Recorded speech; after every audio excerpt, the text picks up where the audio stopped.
கர்த்தருக்கே மகிமை உண்டாவதாக. Welcome dear children of God. இன்னைக்கு நம்ம இந்த வீடியோவில் மாடஸ்டி பற்றி பார்க்க போகிறோம். எப்படி நம்ம ட்ரெஸ் பண்ண போகிறோம், ஆஸ் அ கிறிஸ்டியன் உமனா நம்ம எப்படி நம்மளை போர்ட்ரே பண்ணிக்கணும் வெளியே, நம்மளோட டே டு டே லைஃப்பில் இந்த வஸ்திரம் எவ்வளோ முக்கியம், அப்புறம் இந்த வஸ்திரத்தை பற்றி பைபிள் என்ன சொல்லுது, நம்ம எப்படி ப்ராக்டிக்கலாக ட்ரெஸ் பண்ணணும் அப்படிங்கிறத பற்றி பார்க்கலாம்.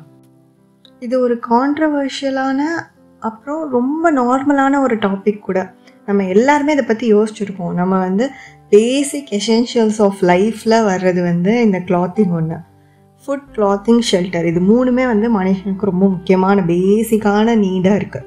ஸோ அப்படி இருக்கிற இந்த வஸ்திரத்தில் நம்மளுக்கு டே டு டே ஃபேஷன் மாறுது, ட்ரெண்ட்ஸ் மாறுது, ஒவ்வொரு டைம் ஒவ்வொரு விஷயம் வைரல் ஆகுது, ஒவ்வொரு ட்ரெஸ்ஸஸ் திடீர்னு பீக்கில் போகுது, நிறைய கல்ச்சர்ஸ் இருக்குது.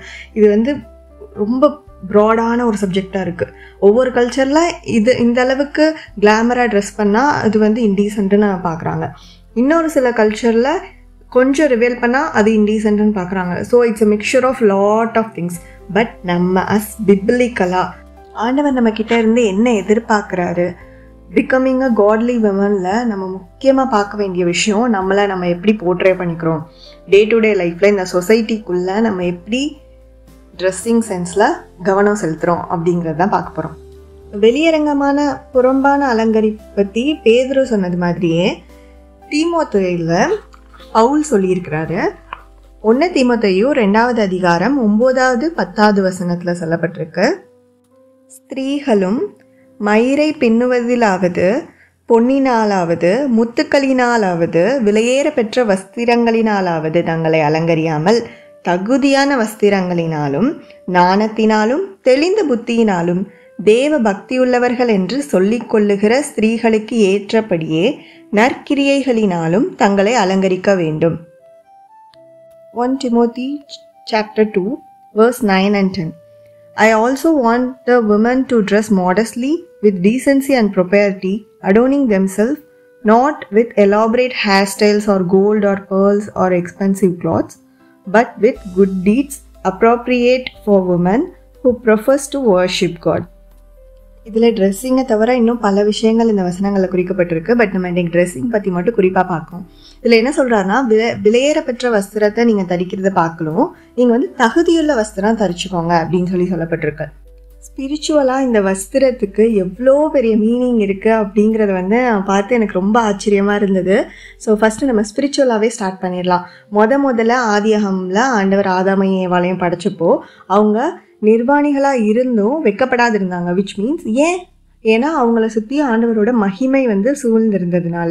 அப்போது அவங்க அந்த பழத்தை சாப்பிட்டு பாவம் வந்ததுக்கப்புறம் அவங்க நிர்வாணிகளாக இருக்கிறாங்கன்றதை அவங்க உணர்றாங்க, அவங்களோட கண் திறக்கப்படுது. அதாவது உலகத்துக்குரிய நன்மை தீவை அறியத்தக்க கனியை புசிச்சு அதுக்குரிய பார்வை அவங்களுக்கு திறக்கப்பட்டதுனால அவங்க ஆண்டவரை பார்த்து பயந்து ஒளிஞ்சுக்கிறாங்க. அப்போ தாங்கள் நிர்வாணியாக இருக்கிறோம் அப்படின்னு சொல்லி ஆண்டவர்கிட்ட சொல்கிறாங்க.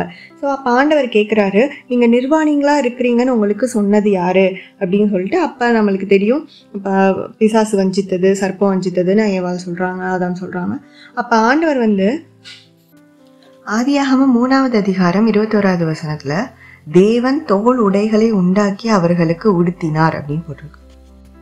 அப்போ அந்த கனியினால் பாவம் உள்ள வந்தப்ப அவங்களுடைய உலக பிரகாரமான கண்கள் திறக்கப்பட்டதுனால அவங்க நிர்வாணி அப்படின்னு நீ ஒரு நிர்வாணி அப்படின்னு சொல்லி பிசாசு அவங்கள சொல்கிறப்போ ஆண்டவர் தோல் உடை குடிச்சு ஆதரிச்சாருன்னு பார்க்குறோம்.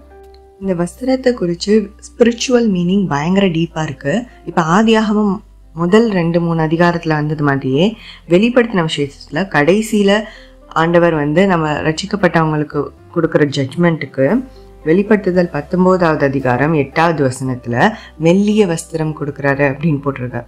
அதாவது ஆண்டவர் அங்கே போனதுக்கப்புறம் நம்மளுடைய மகிமையான சரீரம் அங்கே போனோன்னு நம்ம சரீரம் மாறிடும் இல்லையா. ஸோ அதுக்கு மெல்லிய வஸ்திரம் கொடுத்து நம்மளை வெண் வஸ்திரம் கொடுத்து நம்மளை அங்கீகரித்து கொள்ளுகிறார் அப்படின்னு சொல்லி வேதம் சொல்லுது. அந்த வஸ்திரம் என்னதான், பரிசுத்தவான்களுடைய நீதிகளே அப்படின்னு போட்டிருக்கு.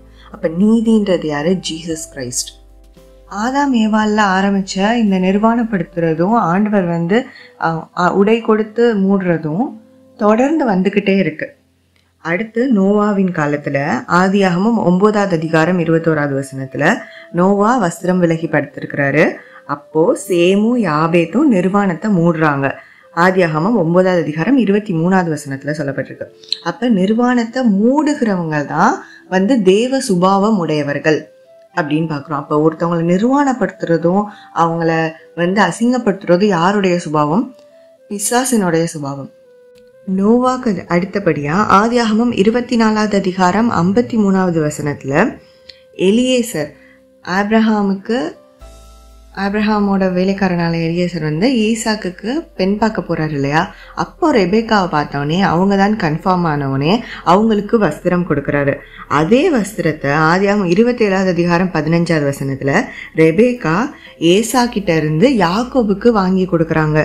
அதை ஆதியாகமம் 35வது அதிகாரம் 2வது வசனத்துல யாக்கோபு சொல்றாரு அவங்களோட குடும்பத்தார் எல்லாருக்கும், உங்களை சுத்தப்படுத்தி கொண்டு வஸ்திரத்தை மாற்றுங்க அப்படின்னு சொல்லி.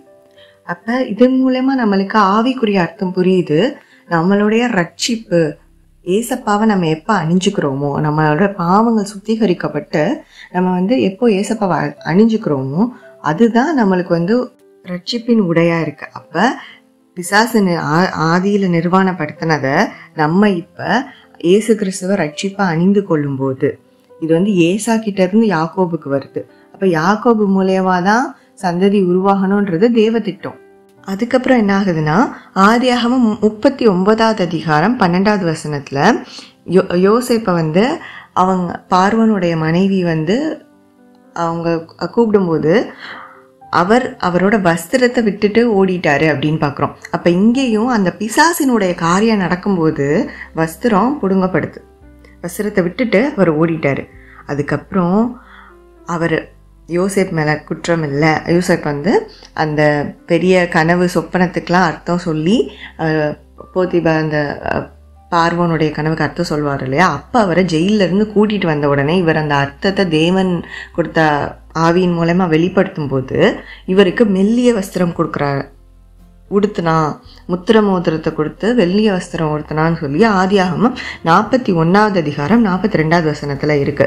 அப்ப இங்கேயும் பார்க்குறோம், அவன் பிசாசு அசிங்கப்படுத்தணும் அவமானப்படுத்தணும்னு நினைச்ச அந்த வஸ்திரத்தை அப்படியே விட்டுட்டு போக வச்ச அந்த சூழ்நிலையை ஆண்டவர் எப்படி மாற்றிருக்கிறாரு? இவரை அந்த பார்வோன் கண்களுக்கு முன்பாக எய்த்துலேயே உயர்ந்த பொசிஷனில் ஜோசப்பை வச்சு அவருக்கு மெல்லிய வஸ்திரம் கொடுக்குறாரு. அப்புறம் கடைசியாக யாக்கோபு தன்னோட 12 பிள்ளைங்களையும் ஆசீர்வதிக்கும் போது யூதாக்கு கொடுக்குற ஆசீர்வாதத்தை கவனிப்போம். ஆதியாகமம் 49வது அதிகாரம் 11வது வசனத்தில் திராட்சை பழ ரத்தத்தினால் வஸ்திரத்தை தோய்ப்பான் அப்படின்னு போட்டிருக்கு. நம்மளுக்கு தெரியும் திராட்சை செடின்றது யாரு? Jesus Christ. அப்போ ஏசு கிறிஸ்துவினுடைய ரத்தத்தினால தான் நம்மளுடைய வஸ்திரங்கள், அதாவது நம்மளுடைய பாவங்கள் எல்லாவற்றையும், நம்மளோட மாம்ச இச்சைகள் மாம்ச பாவங்கள் எல்லாவற்றையும் மன்னிக்க சொல்லி நம்ம இப்போ ஆவிக்குரிய வஸ்திரம் தரிச்சுக்கிறோம் இல்லையா? அமைதல் உள்ள சாந்தம் உள்ள ஆவிக்குரிய வஸ்திரம் நம்ம தரிச்சுக்கிறோம் அப்படிங்கிறத குறிக்கப்பட்டிருக்கு. அடுத்து யாத்ராகமம் 19வது அதிகாரம் 14வது வசனத்துல மோசே இஸ்ரேலைட்ஸ்ட சொல்றாரு, ஆண்டவர் இன்னைக்கு அவங்க கூட பேச போறாரு, ஸோ அதனால நீங்க எல்லாரும் உங்களை சுத்திகரிச்சு வஸ்திரத்தை தோய்த்து கொள்ளுங்கள் அப்படின்னு. அப்ப இந்த வஸ்திரத்தை தோய்க்கிறது அப்படிங்கிறது ரொம்ப நம்மளோட லைஃப்ல முக்கியமான விஷயமா இருக்கு. அப்ப நிர்வாணப்படுத்துறதுல இருந்து நம்மளுக்கு வஸ்திரம் கொடுக்கறதோட நம்மளோட வஸ்திரங்களை நம்ம பாவப்படப்பட தோய்த்து கொண்டே இருக்கணும் கிறிஸ்துவானவருடைய ரத்தத்துல அப்படிங்கிறது இதுல இருந்து நம்மளுக்கு வெளிப்படுது. சகரியா 3வது அதிகாரம் 3வது 4வது வசனத்துல ஜோஷுவா அப்படின்னு சொல்லி ஒரு ராஜாவை பத்தி அங்க போடப்பட்டிருக்கு. ஸோ அவர் அழுக்கு துணியா இருக்கும்போது புது வஸ்திரம் கொடுக்கப்படுது பரலோகத்துல அவருக்கு. ஸோ இது மூலயமாவும் நம்ம தெரிஞ்சுக்கிறோம் நம்மளுக்கு ஒரு பெரிய பரிசுத்தம் நீதி ரட்சிப்பு எல்லாமே யாரு? ஜீசஸ். பழைய ஏற்பாட்டில் மட்டும்தானான்னு பார்த்தா புதிய ஏற்பாட்டில் ஆண்டவர் மத்தேயுல 9வது அதிகாரம் 16வது வசனத்துல அவரோட சீஷர்களோட உட்காந்து சாப்பிட்டுட்டு இருக்கும்போது யோவான் ஸ்நானனோட சீஷர்கள் அவங்க நாங்களாம் உபவாசம் பண்ணுறோம், உங்களோட சீஷர்கள் உபவாசம் பண்ணுகிறது இல்லையே அப்படின்னு கேட்கும்போது அவர் அந்த ஓல்ட் கவர்னண்ட்டையும் நியூ கவர்னண்ட்டையும் குறித்து பேசும்போது ஆண்டவர் சொல்கிறாரு, பழைய வஸ்திரத்தோடே புதிய வஸ்திரத்தை இணைக்க மாட்டார்கள், இணைத்தா அது கிழிக்கும் அப்படின்னு சொல்லிட்டு. ஸோ இட்ஸ் அபவுட் கவர்னண்ட் அப்படின்னு நம்ம எடுத்துக்கலாம்.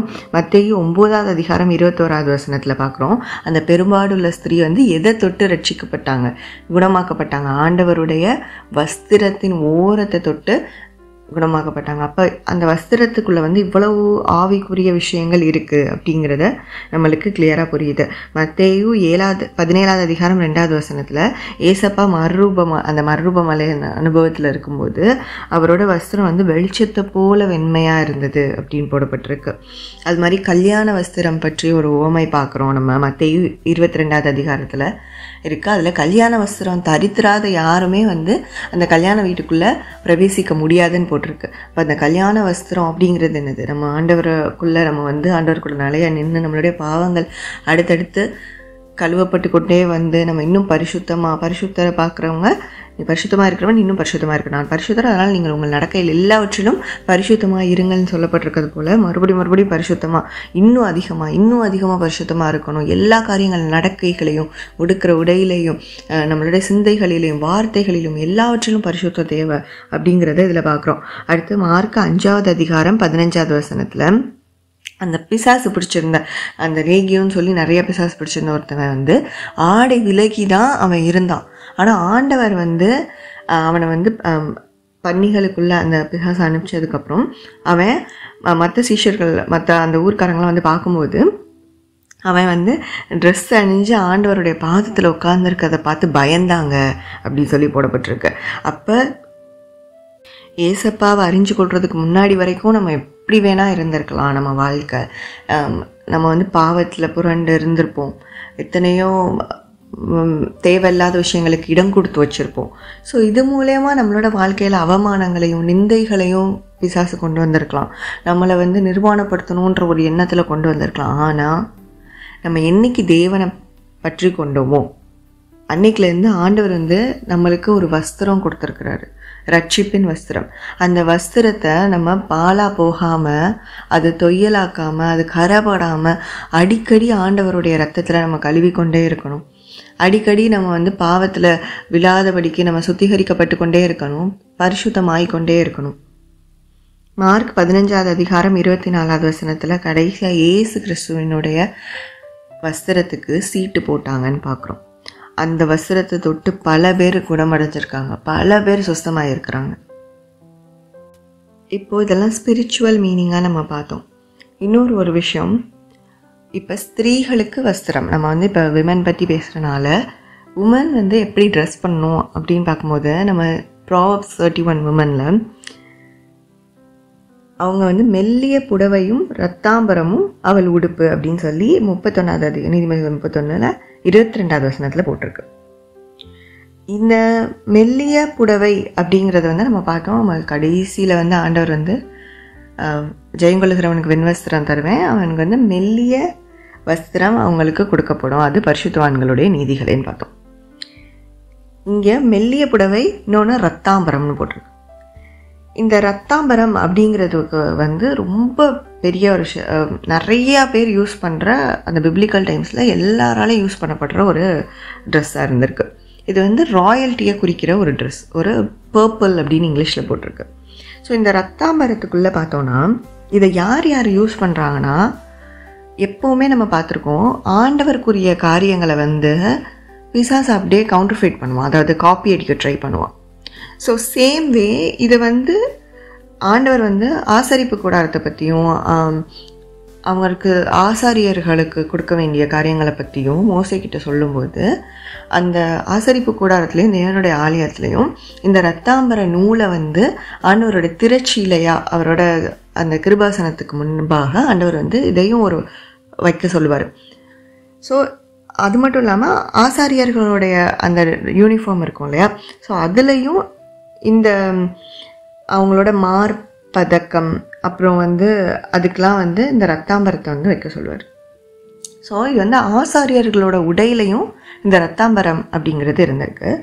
அதுக்கப்புறம் பார்க்குறோம் எஸ்தர் புத்தகத்தில் 8வது அதிகாரம் 15வது வசனம் சொல்லுது, அந்த மொர்தகாய் வந்து குற்றமற்றவன் நிரூபிக்கப்பட்டதுக்கப்புறம் ராஜா அவனுக்கு ராஜவஸ்திரம் கொடுத்தாரு அப்படின்னு சொல்லிட்டு.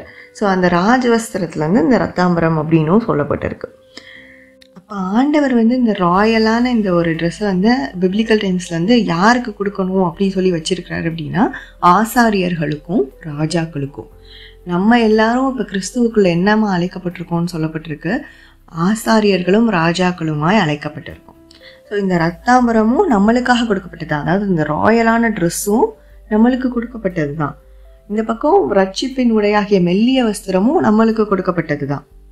ஆனால் இந்த ரத்தாம்பரத்தை காப்பி அடித்து பிசாசு வெளிப்படுத்தின விசேஷம் 18வது வசனத்தில் அந்த ஒரு ஹார்லட் பற்றி பேசியிருக்கு இல்லையா, மகாபாபிலோன். அந்த ஸ்திரீ, மிருகத்தின் மேல் உட்கார்ந்துருக்கிற ஸ்திரீயும் இதே ரத்தாம்பர ஆடை அணிந்திருந்தான்னு பார்க்குறோம். ஸோ இது உலக பிரகாரமாக இருக்கிற விஷயங்கள் கரெக்டானது மாதிரி ஆண்டவர் கொடுக்குற ஆசீர்வாதங்களை பிசாசு காப்பி அடித்து அவனுடைய விஷயங்களுக்கு அவன் பயன்படுத்தி கொள்கிறான். ஆசரிப்பு கூடாரம் கட்டுறதுக்கு நிறைய பேர் ஆஃபரிங் கொடுக்கணும் இல்லையா. ஸோ அந்த டைமில் ஆண்டவர் ஞான இருதயம் உள்ள ஸ்திரீகள் இருதயத்தில் ஆண்டவர் உற்சாகத்தின் ஆவியை கொடுத்து அவங்களுடைய ரத்தாம்பரத்தெல்லாம் காணிக்கையாக செலுத்த வச்சாரு அப்படின்னு சொல்லப்பட்டிருக்கு. ஸோ அதுவும் ஒரு வகையான ராயலான ட்ரெஸ்ஸும் ஆண்டவர் அங்கீகரிக்கிற ஒரு விஷயமாக தான் இருக்குது. ஓகே, நம்ம இப்போ நிறையா ட்ரெஸ் பற்றி நிறைய விஷயம் தெரிஞ்சிட்டோம். இப்போ நம்ம ட்ரெஸ்ஸிங் சென்ஸில் நம்ம எப்படி இருக்கணும், நம்ம உள்ளான மனுஷனை நம்ம பலப்படுத்துறதுலையும் நம்ம ஆவிக்குரிய வாழ்க்கையிலையும் அதிகமாக வளரும்போது நம்ம வெளியே காட்டிக்கிறதுலையும் மேக்சிமம் கிரைஸ்டை ரெஃப்ளெக்ட் பண்ண போகிறோமா, இல்லை இன்னும் நம்ம பழைய வஸ்திரமாகிய நம்மளுடைய மாம்சத்தையே ரெஃப்ளெக்ட் பண்ண போகிறோமா அப்படிங்கிறது தான் இதுக்கு நம்ம சொல்யூஷன் கண்டுபிடிக்க வேண்டிய கொஷின். 1 தீமோத்தேயு 2வது அதிகாரம் 9-10 வசனத்தில் சொல்லப்பட்டிருக்கு, விலையேற பெற்ற வஸ்திரம் உங்களுக்கு அலங்கரிப்பாக இருக்க வேணாம், தகுதியான வஸ்திரத்தை அணிஞ்சு கொள்ளுங்க. இப்போ நம்ம பார்த்த இவ்வளோ ஸ்பிரிச்சுவல் மீனிங்கில் இருந்து நிர்வாணப்படுத்துறதும் தகுதியற்ற வஸ்திரங்கள் அணிய வைக்கிறதும் பிசாசினுடைய காரியம்னு பார்த்தோம். நிர்வாணத்தை மூடுகிறது தான் ஆண்டவருடைய குணமாகவும் ஆண்டவருடைய காரியமாகவும் இருக்குன்னு பார்த்தோம். ஆதாம் ஏவாளுக்கு தோலுடை கொடுத்து ஆதரித்த ஆண்டவர் அந்த காலத்தில் இருந்தே பிசாசு இந்த மாதிரி வேலையை மனுஷங்களுக்குள்ளே பண்ண ஆரம்பிச்சிட்டான் அப்படிங்கிறது நம்மளுக்கு புரியுது.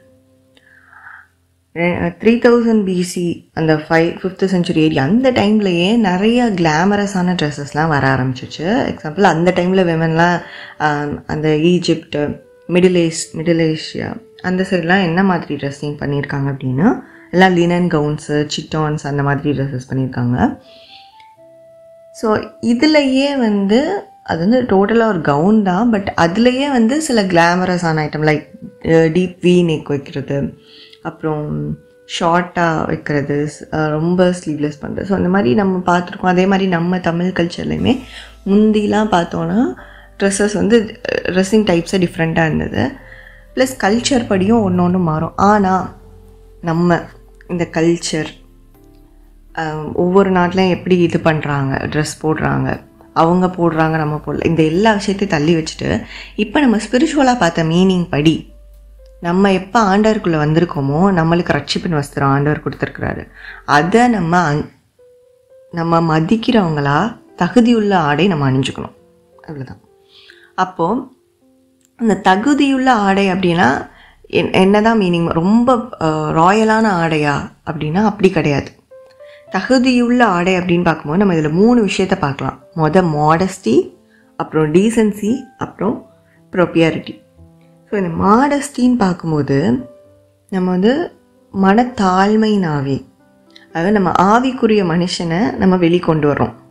ஸோ நம்ம இப்போ வெளியே இருந்து நம்மளை பார்க்குறவங்களுக்கு நம்ம ஆண்டவர் எப்படி இருந்தாரோ மனத்தாழ்மையாக வந்தார். நம்ம ஆண்டவரோட பிள்ளைங்கன்னா மனத்தாழ்மையின் வஸ்திரம். அப்புறம் அது நம்மளை பார்த்தோன்னே ஒரு ரெஸ்பெக்ட் வர்ற மாதிரியான வஸ்திரம். மற்றவங்களுடைய அட்டென்ஷனை அன்னெசரியாக இழுக்காதபடியான வஸ்திரங்களை மாடஸ்டான வஸ்திரம் சொல்லிக்கலாம். நம்ம பழங்காலம் மாதிரி வெறும் சாரீ மட்டுமே கட்டிட்டு அந்த மாதிரி இருக்க முடியாது. நம்ம ட்ரெண்ட்ஸ் மாறிக்கிட்டே தான் இருக்குது, ஃபேஷன் மாறிக்கிட்டே தான் இருக்குது. ஆனால் எந்த ஃபேஷனாக இருந்தாலும் நம்ம எப்படி ட்ரெஸ் பண்ணுறோம் அந்த ஃபேஷன்லேயே எவ்வளோ டீசெண்டாக நம்மளால் பண்ண முடியுது. ஸோ அந்த மாடர்ன் ப்ளஸ் டீசென்சியை தான் நம்ம மாடஸ்டின்னு சொல்கிறோம். அதுக்கேற்ற மாதிரி நம்ம ட்ரெஸ் பண்ணிக்கலாம். அதுக்கப்புறம் டீசென்சின்னு பார்க்கும்போது ரொம்ப ரிவேலிங்காக இல்லாத ட்ரெஸ்ஸஸ் தான் நம்ம அணிஞ்சுக்கணும். கொலோசியர் 3வது அதிகாரம் 12வது வசனத்தில் சொல்கிறது, தேவனால் நம்ம பரிசுத்தப்படுத்தப்பட்டு நம்ம தேவனுக்கு பிரியமாக இருக்கிறோம் அப்படின்னா மனத்தாழ்மையும் உருக்கமான இரக்கத்தையும் தயவையும் சாந்தத்தையும் நீடிய பொறுமையும் தரிச்சு கொள்ளுங்க அப்படின்னு. அப்போ அது நம்மளுக்கு அப்போ நம்ம ஆடையிலையும் அதை நம்ம ரெஃப்ளெக்ட் பண்ணலாம். நம்ம ஆல்ரெடி நிறைய வாட்டி பார்த்துருக்கோம், இந்த உலக மக்களுக்கு வந்து கிறிஸ்துவை பற்றி தெரியாதவங்களுக்கு வந்து பைபிளுங்கிறது தெரியாது. அப்போ நம்ம தான் அங்கே வந்து ஒரு லிவிங் பைபிளாக நம்ம அவங்களுக்கு முன்னாடி வாழணும் அப்படின்னு சொல்லி நம்ம வந்து ஒரு சாட்சியாக நிற்கணும் அப்படின்னு நம்ம ஆண்டவருக்குள்ளே நம்மளை ஒப்பு கொடுக்கணும். அப்போ அவங்க நம்மளை பார்க்கும்போது நம்ம அவங்களுக்கு இடரல் உண்டாக்குற மாதிரியோ இல்லை அவங்க நல்லா இல்லைன்னு நினைக்கிற மாதிரியோ ட்ரெஸ் பண்ணோன்னா அதில் ஒரு யூஸே கிடையாது இல்லையா? நானல்ல இனி கிறிஸ்துவே எனக்குள்ளே இருக்காரு, என்னோட மாம்ச இச்சைகள்லாம் சிலுவையில் அரைஞ்சாச்சுன்னு போடப்பட்டிருக்கு. அப்போ நம்மளோட ட்ரெஸ்ஸிங் சென்ஸில் நம்ம கிறிஸ்துவை வெளிப்படுத்துகிறோமா? இந்த ஒரு விஷயத்தை மட்டும் நம்ம யோசிச்சிட்டாலே போதும், நம்ம நல்லபடியாக ட்ரெஸ் பண்ணுவோம். அதுக்கப்புறம் இன்னொரு விஷயம் சொல்லப்பட்டு பாருங்க, தகுதியான வஸ்திரம். இதில் வந்து இன்னும் கொஞ்சம் டீப்பாக யோசித்தோன்னா இந்த தகுதியானன்னு பார்க்கும்போது அது ஒரு குட் மேனர்ஸையும் குறிக்குதோ அப்படின்னு தோணுச்சு. அதாவது எந்த இடத்துல என்ன ட்ரெஸ் பண்ணுறோம் அப்படிங்கிறதும் ஒரு முக்கியமான ஒரு விஷயமா இருக்குது. இன்னொன்று, எந்த ட்ரெஸ் போட்டாலும் நம்மளை நம்ம வந்து எப்படி போர்ட்ரே பண்ணிக்கிறோம் அப்படிங்கிற ஒரு விஷயமும் இதில் முக்கியமாக இருக்குது. இப்போ எக்ஸாம்பிள், நம்ம சாரியே கட்டுறோனாலும் சாரி வந்து ரொம்ப ரிவீலிங் கிடையாது, டீசெண்டான ட்ரெஸ்ஸு, ரொம்ப நல்ல ட்ரெஸ். ஆனால் அந்த சாரீ கட்டிட்டு நான் வந்து தகுதியான முறையில் வந்து உட்காரலைனாலும் நடக்கலைனாலும் அந்த இடத்துலையும் ஒரு இடரல் உண்டாக்குறதுக்கான வாய்ப்பு உண்டு இல்லையா? ஸோ முக்கியமான ஒரு விஷயம் என்னென்னா, ஆண்டவர் வந்து சொல்லியிருக்காரு, இடரல் உண்டாக்குறது நார்மல் தான், ஆனால் அந்த இடரலை உண்டாக்குறவனுக்கு ஐயோ அப்படின்னு சொல்லி. மார்க் 9ஆவது அதிகாரம் 42வது வசனத்துலையும் லூக்கா 17ஆவது அதிகாரம் 1வது வசனத்துலையும் எவனால் அந்த இடரல் வருகிறதோ அவனுக்கு ஐயோன்னு போட்டிருக்கு. ஸோ நம்மளால் வந்து இடரல் அதாவது யாரோட அட்டென்ஷனையும் நம்ம வந்து ட்ரா பண்ணுற மாதிரி நம்ம ட்ரெஸ் வந்து இருந்துடவே கூடாது அப்படின்னு சொல்லி நம்ம கொஞ்சம் காஷியஸாக இருக்கணும். இன்னொரு விஷயம் எனக்கு தோன்றது பர்சனலாக என்ன அப்படின்னா, நம்ம என்ன ட்ரெஸ் போடுறோமோ அதுக்கேற்ற மாதிரி நம்மளோட மூட் அன்னைக்கு மாறும். அதாவது இப்போ நான் ஒரு ரொம்ப ராயலான ட்ரெஸ்ஸோ இல்லை ஒரு ஹை ஹீல்ஸோ போடுறாங்க அப்படின்னு வச்சுக்குவோம். ஹை ஹீல்ஸ் போடுறோன்னா ஃபஸ்ட் நம்மளுக்கு அது கம்ஃபர்டபுளாக இருக்காது, ஃபர்ஸ்ட் திங். பட் நம்ம அதை போட்டோன்னே நம்மளுக்குள்ள ஒரு ஃபீல் வருது, நம்மளோட மைண்டில் வந்து ஏதோ ஒருத்தவங்க வராங்க. லைக் ஏதோ நம்ம பார்த்த ஒரு மாடலோ நம்ம பார்த்து வளர்ந்த ஒரு ஹீரோயினோ வந்து நம்ம மைண்டில் வராங்க, அவங்க போட்ட ட்ரெஸ் அப்படின்னு சொல்லிட்டு நம்மளே அறியாமல் நம்ம என்ன செய்வோம்னா நம்மளோட மைண்டுக்குள்ளே அந்த சில பிக்சர்ஸ் சில வீடியோஸ்லாம் பதிஞ்சிருக்கும். அவங்க வந்து எப்படி நடந்தாங்க இந்த ட்ரெஸ் போட்டு, அவங்க இந்த ட்ரெஸ் போட்டு எப்படி பண்ணாங்க. ஸோ அப்படி பண்ணும்போது நம்மளுக்குள்ளே நம்மளை அறியாமல் ஒரு மேட்டிமையான எண்ணங்கள் உருவாகுது. அப்போ நம்ம வெளியே போகும்போது யாராவது நம்மளை பார்த்து நல்லா இருக்குன்னு சொல்லிட மாட்டாங்களா, நம்ம ட்ரெஸ் நல்லா இருக்குது சூப்பராக இருக்குன்னு யாராவது புகழ்ந்துட மாட்டாங்களா அப்படின்னு சொல்லி நம்மளுக்கு தோண ஆரம்பிக்கும். ஸோ இது வந்து அது வந்து மொத்தமாக இப்படி நடக்கிறதுனால வந்து அது ரொம்ப பெரிய பாவம் அப்படின்னு நான் சொல்ல வரல. ஆனால் அதன் மூலமாக நம்ம மனசுக்குள்ளே தேவையில்லாத மேட்டிமையும் நம்ம புகழ்ச்சியை தேடுற இடத்துக்கும் நம்ம போகிறோமே. இதில் நீதிமொழிகளில் சொல்லப்பட்டிருக்கு, மனுஷனுடைய புகழ்ச்சியே அவனுக்கு வைக்கிற ஒரு டெஸ்ட் அப்படின்னு சொல்லிட்டு. ஸோ அப்போ நம்மளை யாராவது பார்க்கணும், நம்ம வந்து நிறைய பேரை வந்து நம்ம அழகாக இருக்காங்கன்னு சொல்லணும் அப்படிங்கிற எண்ணத்தில் நம்ம இருக்கோமா, இல்லை தேவனுக்கு பிரியராக இருக்கும்படின்னு சொல்லியிருக்க மாதிரி தேவனை பிரியப்படுத்துகிற மாதிரி மனத்தாழ்மையையும் ஹியூமிலிட்டியையும் செல்ஃப் ரெஸ்பெக்டையும் அணிஞ்சிக்க போகிறோமா இப்படிங்கிறது தான் நம்ம யோசிக்கணும். ஒரு முக்கியமான விஷயம் நான் இன்னொன்று யோசித்தது, இந்த மாதிரி கொஞ்சம் ரிவீலிங்காக இருக்கிற மாதிரி dress like mini skirt, crop top, இல்லை க்ராப் டாப்லேயே வந்து இப்போது ஸ்லீவ்லெஸ் அண்ட் ரொம்ப ஷார்ட்டாக இருக்கிற டாப்ஸ்லாம் கொஞ்சம் ரேட் காஸ்ட்லியாக இருக்கிற மாதிரி எனக்கு தோணுது. இது ஏன்னா எனக்கு அப்போ வந்து பார்த்தோன்னா ஹிஸ்ட்ரி படியும் பார்த்தோன்னா பழைய காலத்தில் நான் சொல்ல இல்லையா, கிளியோபட்ரா காலத்துலலாம் அவங்க வந்து இதை ஒரு ஸ்டேட்டஸ் சிம்பிளாக பார்ப்பாங்களாம். எப்படி ரொம்ப ரிவீலிங்காக கிளாமரஸாக ட்ரெஸ் பண்ணுறது வந்து ஒரு ஸ்டேட்டஸ் சிம்பிளாக தெரியுமா, விச் மீன்ஸ் பிசாசு வந்து வஞ்சிச்சு வச்சுருக்கான். ஸோ அவன் வந்து இப்போ நம்ம இவ்வளோ நேரம் பார்த்தோம், அவன் வந்து ரிவீல் பண்ணுறது தான் அவனோட எண்ணம், நிர்வாணப்படுத்துறது தான் அவனோட எண்ணம்னு சொல்லிட்டு. ஸோ அது மாதிரி ட்ரெஸ்ஸு கம்மியாக ரேட் வந்து ரொம்ப ஜாஸ்தியாக இருக்கிற மாதிரி நம்ம பார்த்துருப்போம். So it is another type of trap. நம்ம வந்து ஃபேஷன்னாலும் ட்ரெண்டு மாறினாலும் நம்ம இன்னொரு விஷயம், நம்ம நல்லா ட்ரெஸ் பண்ணணும். நம்ம வந்து அழகாக ட்ரெஸ் பண்ணலாம். நம்ம வந்து சும்மா அதுக்காக வந்து மனத்தாழ்மையாக இருக்கேன்னு சொல்லிட்டு ரொம்ப மோசமான ட்ரெஸ்ஸோ ஃபேடான ட்ரெஸ்ஸோ கிழிஞ்சு போன ட்ரெஸ்ஸோ அப்படி பண்ணக்கூடாது. நம்ம வந்து ரொம்ப அழகாக ட்ரெஸ் பண்ணலாம், டீசெண்டாக ட்ரெஸ் பண்ணணும், ப்ராப்பரான ஷூஸ் போட்டுக்கணும், ப்ராப்பரான அசசரிஸ் போட்டுக்கலாம், அதெல்லாம் பிரச்சனையே கிடையாது. ஆனால் நம்ம மேட்டிமையாக நம்மளை ப்ரொஜெக்ட் பண்ணுறதோ, நம்ம நடையிலையோ, நம்மளோட பார்வையிலையோ, நம்மளோட சிந்தனையிலையோ அதனால கெட்ட விஷயங்கள் நேரிடாதபடிக்கு மட்டும் நம்மளை பாதுகாத்துக்கொள்ளும். அதாவது மாம்சத்துக்கு ஓவர் ப்ரையாரிட்டி கொடுக்காம நம்மளை பார்க்கும்போது கிறிஸ்துவை வெளிப்படுத்துகிற மாதிரி ஒரு டீசெண்டான ஒரு போர்ட்ரையல் நம்மளுக்கு இருந்தால் it will be better. Okay, இப்போ அப்போ ரொம்ப ஓப்பனாக என்னென்ன ட்ரெஸ்லாம் மட்டும் அவாய்ட் பண்ணலாம் அப்படிங்கிறது மட்டும் பார்க்கலாம். எக்ஸாம்பிள் சொல்லணும்னா மினி ஸ்கர்ட்டு இல்லாட்டினா ரொம்ப க்ராப்பான டாப், ரொம்ப ரிவீலிங்காக பாடி பார்ட்ஸ் தெரிகிற மாதிரியான ட்ரெஸ்ஸு நம்ம அவாய்ட் பண்ணிக்கலாம். அதுக்கப்புறம் பாடிகான் ட்ரெஸ்ஸஸ், அது சில பேருக்கு சூட் ஆகலாம். ஆனால் அதை பார்க்கும்போது நம்ம ஆல்ரெடி பார்த்தோம், மற்றவங்களோட அட்டென்ஷனை ட்ரா பண்ணுற மாதிரி இருக்கக்கூடாது. அப்படின்னா ரொம்ப பாடிகானான ட்ரெஸ்ஸஸ் நம்ம அவாய்ட் பண்ணிக்கிறது பெட்டர். அதுக்கப்புறம் strapless dress, cut out dress, backless dress, haltered neck. But இதெல்லாம் நம்ம ஜென்ரலாக போடுறது இல்லை.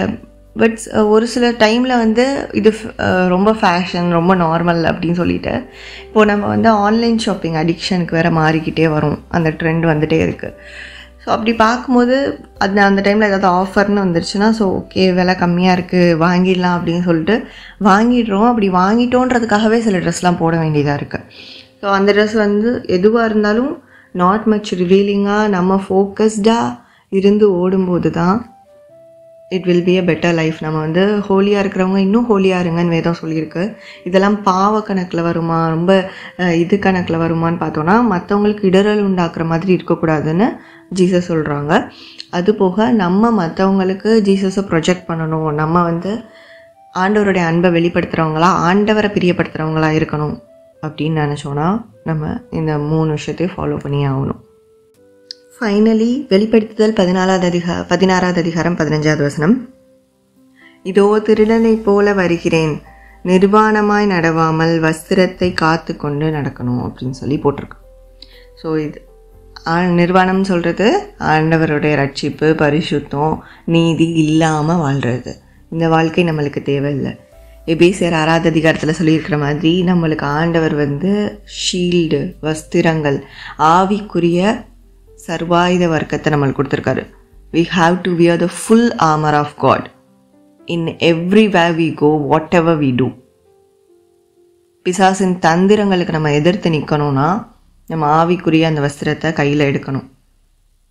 இந்த மாதிரி சீக்ரெட்ஸ்லாம் உண்மையிலேயே நம்மளை நேக்கடாக காட்டுறதும், நம்மளை கிளாமரஸாக காட்டுறதும், நம்ம ரிவீல் பண்ணுறதும் யாரோட திட்டம் அப்படிங்கிறத நம்ம புரிஞ்சுக்கிட்டு நம்ம ஆண்டவருக்கு உண்மையாக காட்ஸ் சைல்டாக எப்படி ட்ரெஸ் பண்ணணுமோ அந்த மாதிரி தகுதியான வஸ்திரத்தை இனிமேல் ட்ரெஸ் பண்ணலாம். ஓகே, ஃபைனலாக நம்ம ரீகேப் மாதிரி ஒரு குட்டி டேக்கவே பார்த்துடலாம். ஆதியில் ஆண்டவருடைய மகிமை நம்மளை மூடி இருந்தது. ஆதாமையும் ஏவாளையும் பிசாசு வஞ்சிச்சு அவங்கள நிர்வாணி அப்படின்னு சொல்லி அவங்களுக்கு காட்டினான். ஸோ அவன் நிர்வாணப்படுத்தினதை ஆண்டவர் தோழரை கொடுத்து ஆதரிக்கிறாரு. அதன் மூலயமா அங்கே ஆரம்பித்தது இப்போ வரைக்கும் ஆண்டவர் நம்மளுக்கு நீதியின் வஸ்திரத்தையும் பரிசுத்தத்தையும் ரட்சிப்பின் வஸ்திரத்தையும் நம்மளுக்கு கொடுத்து கொண்டே இருக்கிறாரு. இன்னும் நம்ம கிறிஸ்துவை வெளிப்படுத்தணும்னு அவரை விரும்புகிறாரு. ஸோ நம்ம கிறிஸ்துவை வெளிப்படுத்தணும்னா நம்ம தகுதியான வஸ்திரத்தையும் மனத்தாழ்மையையும் நம்ம டீசெண்டான மாடஸ்டான ப்ரொப்பேரான வஸ்திரங்களையும் அணிஞ்சு கொள்ளணும் அப்படிங்கிறது தான் நம்ம இப்போ பார்த்துருக்கோம்.